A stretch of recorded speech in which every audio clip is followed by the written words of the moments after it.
5 ዓመት ሙሉ እዚህ አረባት አገር ቆይታችሁ ወይም ኮንትራት እየሰራችሁ ለምንድነው ይሄንን ህግና ደንብ የማታውቁት?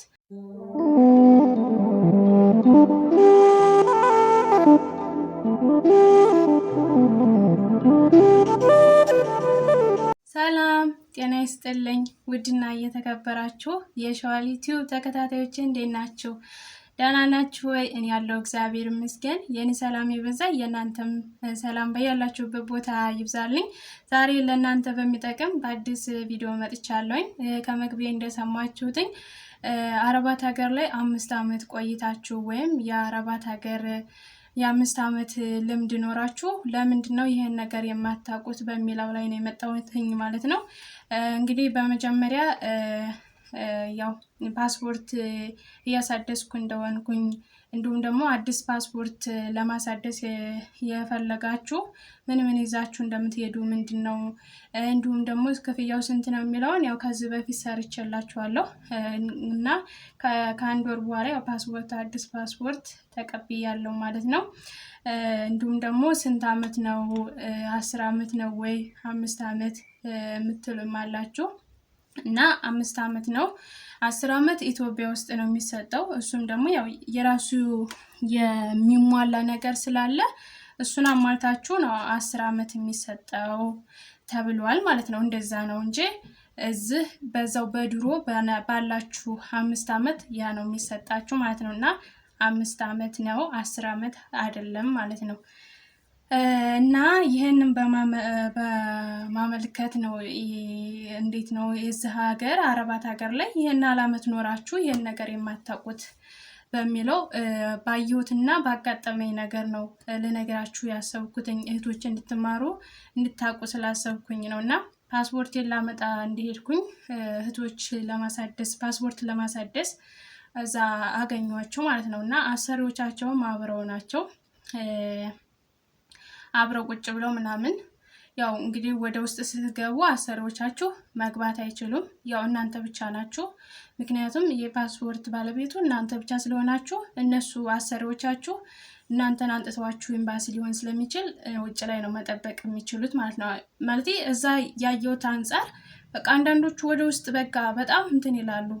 የሆነ ልጅቷን የሚመክሯት ነገር ይመስላችሁ ይሆን አላቅም ብቻ አንድ ካየኋት ሴትዮ አንፃር በጣም ወደ ውስጥ ልገባ አይገባም አንቺ አትገቢም ሲሏት በቃ የሆነ ለመጋፈጥ ምናምን ሞከረች ማለት ነው። እና ያ አንድ ነው። ሌላው ደግሞ መጣች አንድ ኢትዮጵያን ይዛ እንዲሰራ አሰሪ ማለት ነው። እና አንደኛዋን ጠየቀችን እኛ ቁጭ ብለን ፓስፖርት የምታሳድሱት በራሳችሁ ገንዘብ ነው ወይስ እንዴት ነው ብላ ጠየቀች። ከዛ አንደኛዋ መለሰች አይ በራሳችን ነው አለች። መጀመሪያ ሳናቅ ማለት መጀመሪያ መጠየቅ አለብን ማለት ነው። ከዛ ስትል በራሴ ነው አለች። በራሳችን ነው አለች ስትል እኔ ከዛ አይደለም ግዴታ እናንተ ስለሆናችሁ በአመት የምታሳድሱልን ኮንትራት ስለሆነን ቁጭ ብዬ አስረዳኋት ለሴትየዋ ማለት ነው። አይደለም አንቺ ተሳስተ እኔ በራሳችን ቋንቋ እንደዛ አይደለም አንቺ መከራከር ካቃተሽ የሌላውን ሰው እንትን አትዝጊ ብዬ ከልጅቷ ጋር እንትን አልኳትና ዝም አለኝ ልጅቷ ማለት ነው። ከዛ እኔ ለሴትየዋ በአረበኛ ነገርኳት። እናንተ ኮንትራት ቤስ እስከሆናችሁ ድረስ ኮንትራት አሰሪዎቻችን እስከሆናችሁ ድረስ ግዴታ የፓስፖርት የኢካሚ ማሰሪያ እናንተ ናችሁ አልኳትኝ። ከዛ ስላት ሳስረዳት ከራሷ ከቦርሷ አውጥታ $235 ሰጠቻት። ያችን ልጅ እኔ አዳንኳት ማለት ነው። እና ምንድነው አብዛኛው እህቶቼ አታውቁም አትረዱም። ዝም ብላችሁ ፓስፖርታችሁን ማሳደስ እንትናችሁን ወረቀታችሁን እንዲሰራላችሁ ብቻ ነው የምታዩት። እኛ ወረቀታችን በራሳችን የምናሳደስ ከሆነ ፓስፖርት በራሳችን የምናሳደስ ከሆነ እና ለምን ኮንትራት እንሰራለን? ወተን በራሳችን ከፍ ያለ ገንዘብ እየሰራን ለምን አንኖርም? እና ይህን ዓመት እየኖራችሁ ብዙ ዓመት ቆይታችሁ እያወቃችሁ ለምንድነው የሌላውንስ ህይወት የምዘጉት? በቃ እኔ በቃ እንትን እላለሁኝ ለምን እህቶቼ እንዲጎዱ አልፈልግም ማለት ነው። እና መጀመሪያ ያወቁ ዩቲዩብ ላይ ሰርች አድርጉ። ፓስፖርት አረባት ሀገር ለማሳደስ ማነው የሚከፍለው? ሰርች ብታደርጉ የተለያዩ ወንድሞች እህቶች ይሰሩ አሉ። ለእኛ የሚጠቅመን አረባት ሀገር ላይ የሚጠቅመን ነገር ማለት ነው። እና ይህንን ማድረግ አለባችሁ። የሌላ እናንተ ተጎታችሁስ ሌላም ሰው እንዲጎዳ ማድረግ የለብንም። ካላወቅን የሚያውቅን ሰው መጠየቅ አለብን ማለት ነው። እና እንደዛ አድርጎ እንደገና ደግሞ እኛ ፓስፖርታችን ኮንትራት ከሆነን ድረስ የማሳደስ ግዴታ የለብንም። ራሳቸው $235 ከፍለው ራሳቸው ያሳድሱ ኢቃማችንም። ሌላው ደግሞ አንዳንዶቻችን ፓስፖርታችን መቼ እንዳወጣን ዓመተ ምህረቱ አልፎ ምናምን ልክ ወረቀታችን ሊያሰሩ መክተብ ሲሄዱ ፓስፖርት አልቆ ነው የሚያገኙት ማለት ነው። እና ለምን እናንተስ አታስታውሱም? ፓስፖርት እኔ እንዴት ያወጣችሁ? አሁን አብዛኞቻችሁ እንረሳለን ምናምን ትላላችሁ ማለት ነው። ለምን ትረሳላችሁ? ማለት ያወጣችሁበትን ፓስፖርት እዚህ ሀገር የመጣችሁበትን ነገር ማስታወስ፣ ፓስፖርታችሁ እንዲታደስ ማድረግ። ምክንያቱም ፓስፖርት የእናንተ መተዳደሪያችሁ እዚህ አረባት ሀገር ላይ ጠበቃችሁ እስከሆነ ድረስ በዛ ቋሚነት ጠበቃችሁ እስከሆነ ምንም የአሰሪዎቻችሁ ኃላፊ ቢሆንም እናንተ ጠበቃችሁ ማን ነው? ፓስፖርታችሁና ኢቃማችሁ ነው ማለት ነው። ፓስፖርታችሁና እዛ አረባት ሀገር ላይ ጠበቃችሁ። ዋናው ነገሩ ፓስፖርት ከሌላችሁ ኢቃማ ከሌላችሁ እንደ ህገወጥ ነው የምትያዙት። እንደ ህገወጥ አገርም መግባት አትችሉም። ገና ብዙ ፓስፖርት እስከሚመጣላችሁ ኮፒ እስከሚደረግላችሁ ምን እስከሚል ድረስ እናንተ በፈለጋችሁ ሰዓት ወደ ሀገር አትገቡም ማለት ነው።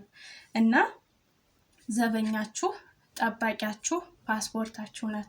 ያወጣችሁበትን ቀን ወደዚህ ወደ አረብ ሀገር የመጣችሁበትን አገር ቤት ሆናችሁ ፓስፖርታችሁን ያወጣችሁበትን ቀን በቃ ማወቅ አለባችሁ። ምንም እንደው የሆነ የአረብ ሀገር ስራ ምንም እንደው ቢያዞረንም ይችን ጠበቃችንን አረባት ሀገር ላይ ዋና ጠበቃ የሆነችንን ነገር መርሳት የለብንም። አስታውሰን ቢያንስ ፓስፖርቱ እንኳን በእኛ እጅ ባይሆን ማስታወስ አሰሪዎቻችን ፓስፖርቴ በዚህ ቀን ነው የሚያልቀው፣ በዚህ ቀን ሄጄ ማሳደስ አለብኝ ብላችሁ መነገር አለባችሁ ማለት ነው። ምንም በእነሱ እጅ ቢሆንም እኮ ዓመተ ምህረቱን መቁጠር ነው እንጂ እኔ መቼ እንደሆነ ፓስፖርት በሷ እጅ ስለሆነ እኔ ታውቃለሁ ምናምን ትላላችሁ።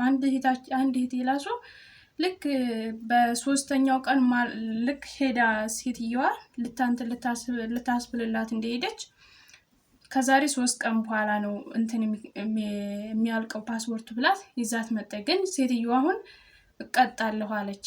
ምክንያቱም ፓስፖርቱ ገና 1 ወር 2 ወር ከታድሶ እስከሚመጣ ድረስ ኢቃማዋ ስለሚያልቅ ያው ምንድነው ኢጃዛ ምንድነው ይጀዙባታል ማለት ነው። ማለት ይያዝባታል ክፍያ፣ ምክንያቱም ከቀኑ ስላለፈች ክፍያ ይቀጧታል ማለት ነው። ያ እነሱ እንግዲህ የእነሱም በእርግጥ ቸክ ማድረግ አለባቸው። እንደዛ አብዛኛው ጊዜ ደግሞ እዚህ አረባት ሀገር አብዛኛው ጊዜ አንዳንዶቹ ፓስፖርት አረባት ሀገር ላይ ባጭሩ እስከ 10 ዓመት 15 ዓመት ነው የሚያወጡት እና እንደዛ ስለሚመስላቸው የእናንተን ፓስፖርት ቸክ ላይ ያደርጉት ይችላሉ። እና እናንተ ቸክ ለማድረግ ሞክሩ እህቶቼ፣ አስተውሉ። ቢያንስ ስልክ አላችሁ እኮ ብልጥ ሁኑ። ስልክ አላችሁ፣ ሰርች አድርጋችሁ ሁሉ ነገር አለ። እግዚአብሔር ይመስገን፣ እድሜ ለሶሻል ሚዲያ ሁሉን ነገር ማግኘት ትችላላችሁ፣ መረዳት ትችላላችሁ። አብዛኛው እህቶች በቃ በስመ አብ ወወልድ ወመንፈስ ቅዱስ በጣም ነው የምትገርሙኝ። ማለት ሁኔታችሁ ምናምን አበሻ ስትሉ በጣም ሰላም አትሉ፣ ከአሰሪዎች በጣም ትፈራላችሁ። 5 ዓመት ሙሉ ቆይታችሁ እንዴት ነው የምትፈሩት? የራሳችሁን ዜጋ ሰላም ለማለት ራሱ በቃ ከአሰሪዎቻችሁ የሆነ ጥብቅ የምትሉት ነገር እና እኔ ለወቅሳችሁ አይደለም ግን እንድትማሩ በቃ እናንተ ብዙ አመት ቆይታችሁ እንግዲህ 5 ዓመት ማለት በጣም እንትን ነው። ከ5 ዓመት በኋላ ነው ፓስፖርቱ የሚታደሰው። በእርግጥ ወይ ፓስፖርቱን አወጣችሁ 2 ዓመት 3 ዓመት እንደቀረው ሊሆን ይችላል፣ ወደ አረብ ሀገር የመጣችሁት ሊሆንም ይችላል። ግን አብዛኞቻችሁ 5 ዓመት 4 ዓመት 3 ዓመት ቆይታችሁ ስልክ በእጃችሁ አለ። በቃ ስልክ እኮ ያነቃል እኮ፣ ስልክ እኮ ብልጥ ያደርጋል። እውነት ለመልካም ነገር ከተጠቀምንበት ብልጥ እንሆንበታለን ማለት ነው። እና ይሄ ነው ህዝቦቼ፣ ያው እንደምትማሩበት በቃ ጎበዝ እንድትሆኑ ስለምፈልግ ነው እንጂ እኔ መቼም ብዙ አውቄ አይደለም እናንተን ልወቅሳችሁ እናንተን ልገስጻችሁ አይደለም፣ ግን እንድትማሩ ብዙ እህቶቼ በቃ የሆነ ተጨቁናችሁ የምትኖሩ እህቶች ያላችሁ አይደለ? ለእናንተ አይነት ነው ይሄ ቪዲዮ የሚጠቅመውና እንግዲህ እግዚአብሔር ሁሉንም ነገር ያስተካክልልን። ለሁሉም ነገር እግዚአብሔር ይሆናል። እንግዲህ የዛሬ ቪዲዮ ይህን ይመስላል። ከወደዳችሁት ላይክ፣ ሼር ማድረጋችሁን እንዳትረሱ። በሌላ በአዲስ ቪዲዮ እስከምንገናኝ መልካም ጊዜ። ባይ ባይ።